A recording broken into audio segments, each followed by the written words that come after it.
자, 오늘 말씀은 쉽게 할 수 없는 용서에 관해서 말씀드립니다. 어떤 목사님과 스님이 어느 종교가 우월한지에 관해서 서로 이렇게 토론을 하고 있었습니다. 목사님이 먼저 얘기합니다. 기독교는 원수를 사랑하라고 가르칩니다. 자, 그러자 스님이 말합니다. 불교에서는 원수가 없다라고 가르칩니다. 자, 여러분, 목사님과 스님의 이야기를 들을 때 어느 종교가 우월한 것 같습니까? 불교입니다. 불교가 더 우월한 것 같습니다. 왜냐하면 원수가 없으니까요. 원수가 없다는 말은 원수를 사랑할 이유도 없습니다. 그래서 불교가 더 우월해 보입니다. 자, 그러면 여기서 좀 생각해야 될 것이 있습니다. 원수 없이 원수를 만들지 않고 살 수가 있을까요? 여러분, 원수 없는 삶이 과연 가능할까요? 만약에 어떤 분이 이렇게 할 수 있으면 저는 원수가 없습니다. 저는 원수 없습니다. 원수 없는 삶 가능합니다. 이렇게 말씀하실 분이 계실지 모르겠습니다. 자, 그런데 원수 없는 삶은 불가능합니다. 왜냐하면요, 나는 원수가 없다고 생각을 하더라도 다른 사람은 나를 원수라고 생각할 수 있기 때문입니다. 나는 원수가 없어, 그렇게 얼마든지 주장을 할 수 있습니다. 그러나 다른 사람, 나를 싫어하는 어떤 사람, 그 사람은 나를 원수로 여길 수 있다는 거죠. 그러면 원수가 있는 것입니다. 자, 우리는 원수하면 그냥 내가 싫어하는 사람, 내가 미워하는 사람, 이렇게만 생각하죠. 그런데 또 다른 원수도 있다는 것이요. 어떤 사람이 나를 싫어하고 나를 미워하면 그 사람이 나의 원수가 되는 것입니다. 여러분, 성경에서 이런 이야기를 우리에게 합니다. 여기에 핵심적인 인물이 누구냐? 예수님입니다. 자, 예수님은 누구를 대상으로도 원수라고 하신 적이 없습니다. 예수님은 사람을 원수로 생각하지 않았습니다. 그런데 어떤 사람들은 예수님을 원수로 여기고 예수님을 십자가에 못 박았습니다. 그들이 누굽니까? 유대인들, 유대 종교 지도자들. 그들은 예수님을 싫어했습니다. 미워했습니다. 예수님을 원수로 여겼습니다. 예수님을 죽였습니다. 예수님께서 십자가 지실 때 아버지 저들을 사하여 주옵소서라고 간구했습니다. 예수님이 그들을 원수로 생각하지 않았지만 그들은 예수님을 원수로 생각했습니다. 예수님이 그들을 용서해 주시기를 하나님께 간구를 했습니다. 하나님의 용서는 이런 용서입니다. 기독교 용서는 한 발자국 더 나갑니다. 내가 싫어하는 사람, 내가 미워하는 사람을 용서하는 것 플러스 나는 그 사람을 미워하지도 싫어하지도 않습니다. 그런데 그 사람이 나를 싫어합니다. 그 사람을 용서하는 것까지, 이 자리까지 가는 것이 기독교의 용서입니다. 이런 용서를 누가 하셨느냐? 예수님, 하나님이 이런 용서를 하십니다. 자, 오늘 이 본문, 우리 설교 본문, 오늘 본문은 용서에 관해서 우리가 잘 알고 있는 본문입니다. 용서하면 이 본문을 가지고 설교를 주로 합니다. 자, 이 본문의 핵심은 하나님의 압도적인 용서입니다. 하나님의 압도적인 용서입니다. 하나님의 이 용서를 이야기합니다. 그리고 그 용서를 받은 사람, 그 사람이 어떻게 해야 되는가를 주님은 이야기합니다. 어떻게 해야 된다고요? 용서하는 사람이 되어야 된다. 그 이야기를 하고 있습니다. 그래서 오늘 우리가 잘 아는 말씀이지만 이 말씀을 보면서 나는 용서하는 사람인가 한번 생각해 보겠습니다. 첫 번째입니다. 그리스도인은 큰 용서를 받은 사람이다. 어느 날 베드로가 예수님께 용서에 관해서 질문합니다. 예수님, 나는 용서를 7번 정도 합니다. 자신은 용서를 7번 정도 하고 있는데 용서를 얼마나 해야 됩니까? 라고 묻습니다. 자, 베드로는 7번 용서를 하고 있는 것에 대해서 굉장히 자부심 있는 것 같습니다. 좀 뿌듯해하는 것 같습니다. 주님, 저는 7번 용서합니다.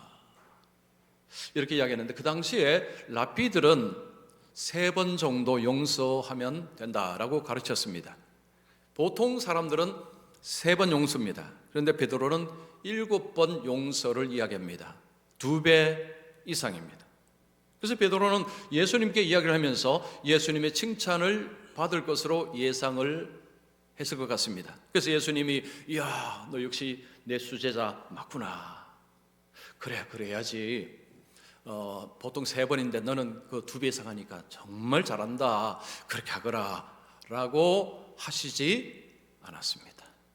오히려 주님은 그거 안 된다. 그 정도로 안 된다. 그래서 예수님께서 22절에 말씀합니다. 예수께서 이르시되 내게 이르노니 7번뿐만 아니라 7번을 70번까지라도 할지니라. 자, 예수님께서 베드로에게 7번이 아니라 7번을 70번이라도 해야 한다라고 말씀하셨습니다. 자, 예수님께서 7번씩 70번이라는 것은 산수 이야기하신 것이 아닙니다. 숫자가 핵심이 아닙니다. 한계가 없다는 거죠. 무한대입니다. 무한대. 한계 없는 용서를 예수님께서 이야기하십니다. 자, 이야기를 듣는 청중 아니면 오늘날 우리도 약간의 반발심이 생기죠. 이게 가능합니까? 아니면 이게 꼭 그래야 됩니까? 왜 그렇게 해야 됩니까? 아니, 왜 내가 그렇게 해야 됩니까? 라는 질문이 생깁니다. 예수님께서 베드로에게 이야기 하나를 하십니다. 예수님은 이야기꾼입니다. 예수님이 이야기를 하시면서 어떤 사람이 임금에게 1만 달란트 빚을 지고 있다라는 이야기를 하십니다. 1만 달란트라는 돈은 어마어마한 돈입니다.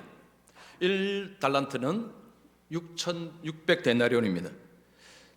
자, 하루 품삯이 원 한 데나리온입니다. 그러면 이 사람의 이 갚으려면 얼마나 걸리는 거 아니? 20만 년입니다. 20만 년. 1달란트가 6,000데나리온인데요. 이 사람이 평생 1년에 300일을 일해서 갚는다면 이 돈을 다 갚으려면 20만 년 정도가 걸립니다. 그러니까 어마어마한 기간에 돈을 벌여야 되니까 이건 불가능합니다. 이 돈은 갚을 수가 없습니다. 예수님께서는 지금 이 빚 이야기를 하시면서 현실성 없는, 즉 말이 안 되는 이야기를 하십니다. 아니, 임금이 이 사람에게 그런 돈을, 어느 백성에게 이런 엄청난 돈을 빌려줄 리가 없지요. 예수님이 이 말씀하신 의도를 우리가 알아야 됩니다. 자, 임금은 이 사람에게 빚을 갚으라고 독촉합니다. 25절 보시면 주인이 명하여 그 몸과 아내와 자식들과 모든 소유를 다 팔아 갚게 하라. 임금은 그 사람에게 하여튼 있는 거 다 팔아서 갚으라고 이야기를 합니다. 그러자 이 사람은 뭐라고 합니까? 네, 갚겠습니다. 조금만 참아 주십시오 라고 이야기합니다. 자, 이 사람의 말은 말이 됩니까? 말이 안 됩니다. 어떻게 갚습니까, 이 돈을? 20만 년 동안 살 수가 있습니까? 이 돈을 어떻게 갚는단 말입니까? 왜 이 사람은 이런 말을 했을까요? 그 위기를 모면하기 위해서. 위기를 모면하기 위해서 그냥 그렇게 거짓말을 한 것입니다. 현실성 없는 약속입니다. 만약 여러분께서 임금이라면 이 사람의 말을 들었을 때 어떤 생각이 드시겠습니까? 야, 이 사람 참 솔직하지 못하는구나. 말 한마디 천냥빚을 갚는다는 속담이 있는데 이 사람은 너무 뻔뻔합니다. 좀 이렇게 말할 수 있는 거죠. 이 돈을 제가 갚을 수가 없습니다. 저를 좀 불쌍히 여겨 주시옵소서라고 하면 뭐 좀 깎아주든지 뭘 해줄 여지가 생기지만 이 사람의 태도는요, 정말 준 것도 뺏고 싶은 이런 태도입니다. 여러분, 인간관계에서 제일 중요한 게 태도 아닙니까? 자기를 낮추고 상대를 높이고 친절하고 이런 사람 아무도 싫어하지 않습니다. 다 좋아합니다. 여러분, 인간관계 속에 태도가 전부라고 할 수 있습니다. 자, 이 사람은 좀 뻔뻔스럽습니다. 그런데도 임금은 이 사람을 불쌍히 여깁니다. 27절 보시면 그 종의 주인이 불쌍히 여겨 놓아 보내며 그 빚을 탕감하여 주었더니, 자, 주인 임금이 이 뻔뻔스러운 이 사람의 빚을 다 탕감을 해 주었습니다. 자, 여기 우리가 은혜 구절을 볼 수 있습니다. 불쌍히 여겨 빚을 탕감하여 주었더니, 이게 하나님의 은혜 구조입니다. 하나님은 불쌍히 여기사 용서하시고, 불쌍히 여기사 구원해 주시고, 불쌍히 여기사 도와주시고, 예수님과 하나님은 늘 이런 식으로 은혜를 베푸십니다. 이 뻔뻔스러운 이 사람에게 하나님은 불쌍히 여겨 주셨습니다. 하나님은 이런 분이십니다. 우리가 하나님 앞에 얼마나 뻔뻔스럽습니까? 그런데도 하나님은 우리를 불쌍히 여겨 주십니다. 자, 여러분께서 빚진 자라면, 네 엄청난 은혜를 입었으면 어떻게 하시겠습니까? 아마 그 앞에 절도 수백 번 할 것입니다. 감사합니다, 감사합니다 말도 수천 번 할 것입니다. 이 사람의 인생의 빚은 그의 목을 쫙 쬐는 그거였었습니다. 먹으면 음식이 맛이 있겠습니까? 일을 하면 그 돈은 전부 빚 갚는 데 써야 됩니다. 빚져본 분 아시죠? 빚은 머리에 큰 짐을 하나 지고 사는 것이니까요, 이게 사는 게 아닙니다. 미래도 없습니다. 열심히 일해본들 그 돈 전부 빚 갚아야 됩니다. 먹는 것도 맛도 없고, 어디 가려고 하니 이거 가지도 못하겠고, 이게 발도 묶고요, 입도 묶고, 온 삶을 다 묶어버리는 게 이게 빚이었습니다. 근데 그 빚에서 해방이 되었습니다. 이제는 미래가 열렸습니다. 와, 이제는 내가 정말 사람답게 살겠구나. 이제 맛있는 것도 먹으면 맛을 느낄 수 있고, 이제는 여행도 갈 수 있고, 이제는 뭐든지 할 수 있습니다. 열심히 돈 벌어서 저축하면 미래를 더 복되게 살겠구나. 완전히 인생이 달라졌습니다. 하늘 색깔이 달랐을 것입니다. 자, 이런 엄청난 은혜를 입었으니, 이제는 내게 조금 잘못한 사람도 내가 능히 봐주고 용서하고 이해해야 되겠다라고 생각을 할 가능성이 높습니다. 자, 만약에 우리 성도님들께서 이 이야기를 잘 모르는 가운데서 처음 이야기를 이렇게 듣고 있다고 생각을 한번 해보십시오. 이 임금이 이해가 되십니까? 아마 아무도 이해가 안 될 것입니다. 이 돈이 어마어마한 돈입니다. 자, 이 돈을 그냥 바로 탕감을 해 주었다 할 때, 여러분, 이 임금이 이해가 되십니까? 이해가 안 되죠. 이해되면 그분이 이상한 분입니다. 이건 이해가 안 되는 게 정상입니다. 어떻게 이걸 이해할 수 있습니까? 자, 이 빚을 탕감해 준다는 것은 무슨 이야기입니까? 그 빚을 내가 더 안겠다는 이야기죠. 그 돈 포기하겠다는 것입니다. 액수가 작으면 그럴 수 있죠. 액수가 크면 어렵습니다. 왜냐, 그 돈을 내가 포기하는 것입니다. 엄청난 희생을 하는 것입니다. 누가 이걸 이해할 수 있습니까? 누가 이 임금을 이해할 수 있습니까? 이 임금은 엄청난 손해를 떠하는 것입니다. 그 뻔뻔스러운 그 사람을 탕감해주고, 이 왕은 그 무거운 짐을 본인이 떠안은 것입니다. 자, 예수님께서 지금 무슨 이야기를 하시는 겁니까? 우리의 죄 용서에 관해서 말씀하는 것입니다. 이 죄를 빚이라고 표현하십니다. 성경에는 이런 표현들이 종종 있습니다. 자, 로마서 8장 12절 보시면, 형제들아 우리가 빚진 자로 돼 육신에게 져서 육신대로 살 것이 아니니라. 빚지다. 그래서 이 빚이라는 것은 이 죄라는 표현을 다른 표현입니다. 죄는 이게 뭔가 추상적인 느낌이 듭니다. 근데 빚은 느낌이 확 옵니다. 왜냐하면 빚 안 져보고 산 사람이 세상에 어디 있겠습니까? 여러분 다 빚 져보셨죠? 지금도 아마 빚 때문에 힘든 분이 아마 계실지 모르겠습니다. 이 빚이라는 개념 자체는 딱 느껴집니다. 가슴에 확 다가옵니다. 하나님께서 이 죄를 용서해 주셨는데 어마어마한 빚을 탕감해 주신 것과 같다는 것입니다. 자, 하나님께서 용서를 하신다 할 때 많은 분들은 별로 감동을 못 느낍니다. 왜냐하면 하나님은 용서의 하나님이시니까. 감동이 없어요. 여러분 그렇지 않습니까? 하나님이 용서해 주셨다. 뭐 하나님 용서해 주신 거 그건 뭐 당연한 것 아닙니까? 그런데 이 하나님의 용서가 쉽지 않았다는 거죠. 지금 이 1만 달란트 빚진 자 이야기를 하면서 결국 뭘 이야기하느냐? 하나님도 용서가 쉽지 않다는 것입니다. 왜냐? 그 희생을 떠안아야 되기 때문에. 자, 예수님께서 이 땅에 오셔서 예수님이 순환, 십자가의 죽으심, 자, 이런 일을 당하신 이유가 무엇입니까? 우리의 죄 때문이죠. 우리의 죄를 위해서 예수님이 스스로가 짊어지신 것입니다. 하나님의 엄청난 희생으로 인해서 우리의 죄 용서함이 가능해졌다는 거죠. 그래서 하나님께도 용서가 쉬운 것이 아니었다는 것입니다. 뭐 하나님이 뭐 용서하셨다, 예, 고맙죠, 좀 감사하죠, 이러시면 안 된다는 거죠. 하나님께도 용서가 너무 힘든 일이었다는 것입니다. 아들을 내어놓는 자리까지 가야 되는 것이 하나님의 용서라는 이야기입니다. 자, 성도님들은 이런 어마어마한 빚을 탕감받으셨다는 것을 아십니까? 별로 감동이 없으시네요, 그죠?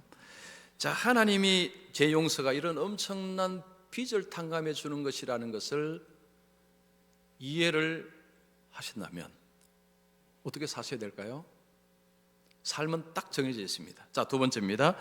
그리스도인은 용서의 사람이어야 합니다. 자, 엄청난 빚을 탕감받은 이 사람은 어마어마한 빚을 탕감받았기 때문에 어떻게 살아야 됩니까?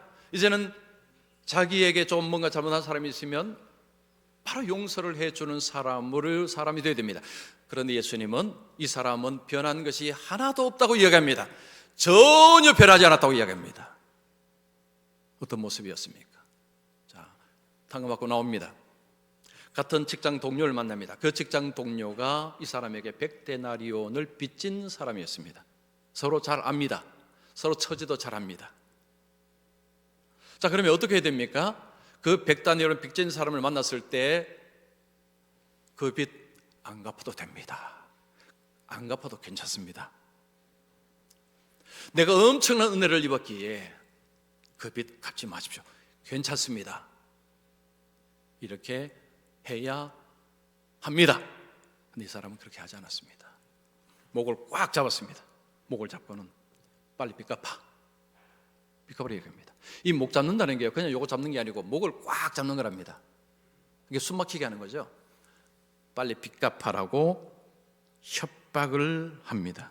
자, 그러자 그 100데나리온을 빚진 직장 동료 뭐라고 이야기합니까? 나에게 참아주소서 갚으리다. 이 사람의 이 말은 진심이 있을 것입니다. 왜냐하면 한 4개월 정도 일하면 갚을 수 있는 돈입니다. 큰 돈이 아닙니다. 이 사람은 조금만 참아주시면 제가 일해서 갚겠습니다. 이것은 이 약속은 현실성 있는 약속입니다. 자, 그런데 이 사람이 어떻게 합니까? 지금 안 갚는다고 감옥에 넣어버렸습니다. 무자비한 사람이었습니다. 이 사람의 삶에는 자비가 없습니다. 냉혹한 사람입니다. 봐주지 않는 사람입니다. 이 모습을 직장 동료들이 봤습니다. 어떻게 저럴 수 있냐? 그러면서 임금에게 그대로 일러바쳤습니다. 임금은 그 사람을 뭐라고 했습니까? 악한 종이라고 했습니다. 악하다고 했습니다. 악하다고 했습니다. 31절 보십시오. 33절 보십시오. 내가 너를 불쌍히 여김은 것 같이 너도 내 동료를 불쌍히 여김이 마땅하지 아니하냐. 자, 마땅하다는 표현은요, 여기는 의무라는 어떤 의미가 있다고 합니다. 즉, 왕에게 그 엄청난 압도적인 은혜를 입었으면, 탕감을 받았으면, 그러면 다른 사람에게 은혜를 베푸는 것이 의무라는 것입니다. 임금이 그런 용서를 해 줬을 때는 의무가 붙었다는 거죠. 너도 그렇게 해라. 이 의무가 같이 붙었다는 것입니다. 그래서 마땅하다라는 것입니다. 자, 이 사람은 정말 1만 달란트 생각하면 60만 분의 1입니다. 어떻게 보면 작은 돈입니다. 이 돈을 갚지 않는다고 이 사람을 감옥에 집어넣었습니다. 주인이 어떻게 했습니까? 34절에 주인이 노하여 그 빚을 다 갚도록 그를 옥졸들에게 넘기니라. 빚을 다 갚을 때까지 못 나온다는 거죠. 언제 나옵니까? 휴거에 나옵니다. 이 사람은 평생 갚을 수가 없습니다. 자, 이 사람은 어리석습니다. 이 사람은 임금을 잘 몰랐습니다. 호구로 생각했습니다. 바보로 생각했습니다.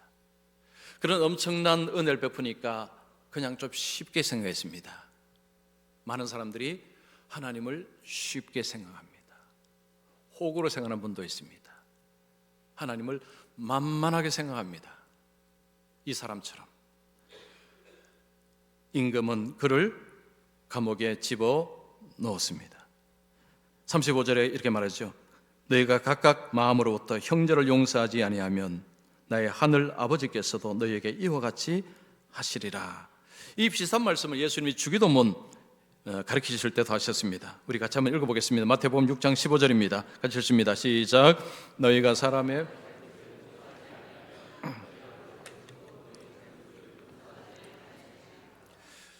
사람의 잘못을 용서해 주지 않으면 하나님 너희 잘못을 용서해 주지 않는다라고 오늘 35절 그리고 마태복음 6장에도 이야기합니다. 자, 마태복음 6장만 읽으면 오해하기 쉽습니다. 내가 다른 사람을 용서해야 하나님도 나를 용서한다. 내가 다른 사람을 용서하는 것이 먼저고 하나님은 나를 보고 용서를 해 주실까 말까를 결정한다. 이렇게 됩니다. 그런데 오늘 본문은 그게 아니죠. 하나님의 압도적인 용서가 먼저 전제가 되어 있습니다. 이게 있고 나서 그 다음 너도 다른 사람을 용서하라 이렇게 이야기합니다. 예수님이 주기도문을 가르칠 때도 같은 의미입니다. 너는 엄청난 용서를 받았기에 다른 사람을 용서해야 한다. 그것이 너가 해야 될 삶이다 라고 말씀하신 것입니다. 자, 예수님께서 용서를 이야기했을 때 그냥 용서하도록 애를 써라, 열심히 용서해보라 이런 식으로 말씀하신 것이 아닙니다. 너는 엄청난 빚을 탕감받은 은혜 받은 사람이다. 이걸 먼저 이야기합니다. 이 엄청난 은혜를 입었다는 것을 먼저 이야기하고 그래서 너도 다른 사람을 용서하는 것이 옳다, 맞다라는 이야기입니다. 왜 우리가 다른 사람을 용서해야 되느냐? 어떤 사람이 너무 밉고 너무 싫습니다. 왜 내가 저 사람을 용서해야 됩니까? 라고 할 때 주님이 바로 이야기하는 거죠. 너는 압도적인 용서를 받았기 때문에 하나님이 너에게 베푸신 은혜가 너무 크니까 거기에 비하면 그거 아무것도 아니지 않느냐. 만약에 이런 은혜가 없이 용서하라, 뭐 어떻게 할 수 있습니까? 어떻게 하란 말입니까? 우리의 본성은 아무것도 할 수 없습니다. 용서는요, 사람의 힘으로 하는 것이 아니라는 것입니다. 그냥 내가 결심한다고 용서할 수 있느냐? 이거 사람의 힘으로 할 수 없습니다. 누가 할 수 있느냐? 이 하나님의 은혜를 받은 자가, 이 은혜를 깨달은 자가 한다는 것입니다. 근데 만약에 교회를 다니는데 여러분 신앙생활을 오래 하셨는데 다른 사람에게 대해서 별로 용서를 잘 못하고 좀 가혹하다면 뭘 의미할까요? 하나님의 용서를 무가치한 것으로, 별것 아닌 것으로 여기고 있다는 것입니다. 지금 예수님 말씀은 정말 하나님의 은혜를 안다면 용서 안 할 수가 없다는 이야기입니다. 이게 주님의 말씀입니다. 그래서 우리가 교회를 다니면서 용서에 대해서 너무 인색하고 다른 사람에 관해서 굉장히 우리가 쌀쌀맞고 냉하다면 뭘 의미하느냐? 아직 하나님의 용서를 잘 모른다. 하나님의 용서를 받았다라고 말하기 어렵다, 그 이야기를 하는 것입니다. 팀 켈러의 용서를 배우다라는 책에 나오는 사건 하나 이야기합니다. 2018년에 달라스에서, 제가 살았던 달라스에서 백인 여성 경찰관, 이름이 앰버 가이거라는 여성 경찰관이 이제 퇴근을 하면서 자기 집으로 가다가 옆집으로 갔습니다. 집을 착각을 해버린 거죠. 미국 가신 분들은 아시겠지만 어떤 주택가 가면요, 집이 비슷합니다. 그래서 어떻게 찾느냐 하면 호수 보고 찾습니다. 집을 비슷하게 지어놨기 때문에 지어놓고 이제 판매를 하거든요. 그래서 집들이 비슷합니다. 그래서 저녁에 들어가면 이 자기 집하고 옆집하고 헷갈릴 수가 있습니다. 왜냐하면 잔디도 비슷하고 거의 비슷합니다. 이 경찰관이 이 자기 집으로 간다고 생각하고 옆집으로 갔는데 옆집에 보니까 그 창문으로 보니까 흑인 남성이 떡 있는 것입니다.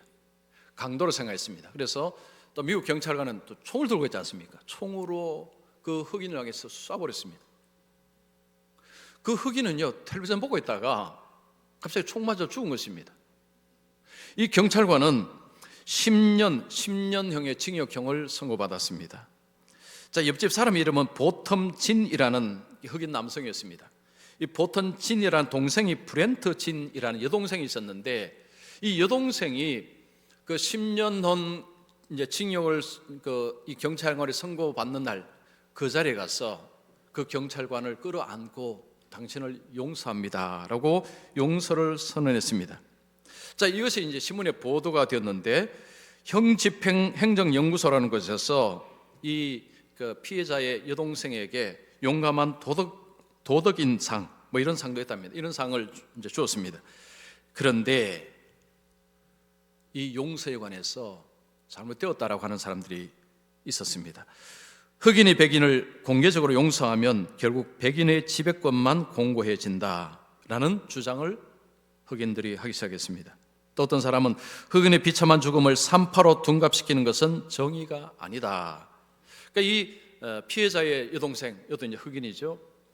흑인이 백인을 그렇게 용서하면 안 된다는 거죠. 그러니까 세상은 용서에 관한 어떤 관점이 조금 냉혹합니다. 처벌을 이야기하죠. 처벌만을 이야기합니다. 우리나라가 많이 발전했는데, 우리나라가 지금 자살률이 어마어마한 것 여러분 다 아십니다. 그리고 정신질환이 굉장히 많아지고 있다고 합니다. 정신질환.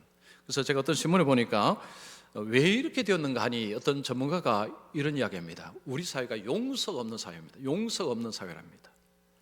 남의 잘못은 집요하게 지적하고 자기 잘못은 대충 덮고 넘어가는 사회,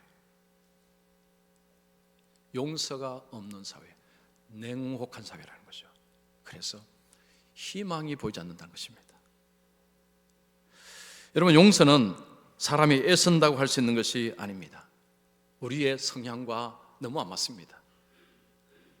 용서는 누가 할 수 있느냐? 오늘 예수님은 그 하나님의 압도적인 은혜를 깨달은 사람, 이 압도적인 은혜를 아는 사람, 이 사람이 할 수 있는 것이 이게 용서라는 거죠. 하나님의 압도적인 사랑에 비해서 이 땅에서 우리가 용서하는 대상은 상대적으로 너무 작다는 거죠. 그런데 그 하나님의 압도적인 은혜를 모르면 그게 어마어마하게 이제 우리한테는 큰 거죠. 그래서 나는 절대 용서 못해. 내가 왜 용서를 해야 돼? 저 사람 좋으라고? 아니, 나는 못해. 이렇게 되는 것입니다. 근데 예수님께서, 하나님께서 주신 그 엄청난 빛, 그 은혜, 이것을 이야기하시면서, 그래서 그리스도인은 어떤 사람이냐 하면 용서하는 사람, 용서하는 사람이 그리스도인이 된다라고 말씀하신 것입니다. 자, 우리 성도님들은 직장이나 아니면 이제 교회 바깥에서 다른 사람들을 여러 번 보실 때에 아량이 있고 이해심이 있고 그리고 용서를 잘하는 분으로 다른 사람들이 알고 계십니까? 아니면 혹시 냉혹하고 다른 사람 잘못을 집요하게 따지고 자기 잘못은 전혀 인정하지 않는 혹시 그런 사람으로 알려져 있습니까? 여러분은 어느 쪽이십니까? 자, 오늘날 기독교가 욕먹는 중에 하나가 뭔지 아십니까?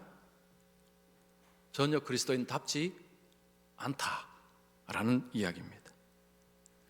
자, 오늘 예수님께서는 먼저 하나님의 압도적인 은혜를 이야기합니다. 1만 달란트, 20만 년을 일해 갚을 수 있는 돈, 이 어마어마한 은혜를 입은 자가 누구냐? 그리스도인이라는 것이죠. 여러분과 저라는 것입니다. 그런데 그 은혜를 입고도 다른 사람에게 무자비하게, 가혹하게, 냉정하게 한다면 너는 그리스도인이 아니다라는 거죠. 너는 그리스도인이 아니다. 그리스도인처럼 행세할 뿐이다. 그 말씀입니다. 자, 오늘 주님은 우리에게 도전하십니다. 지금 어떤 삶을 살고 있느냐, 어느 쪽이냐, 주님은 물으십니다. 여러분께서 주님의 물으심에 여러분이 대답을 하셔야 합니다.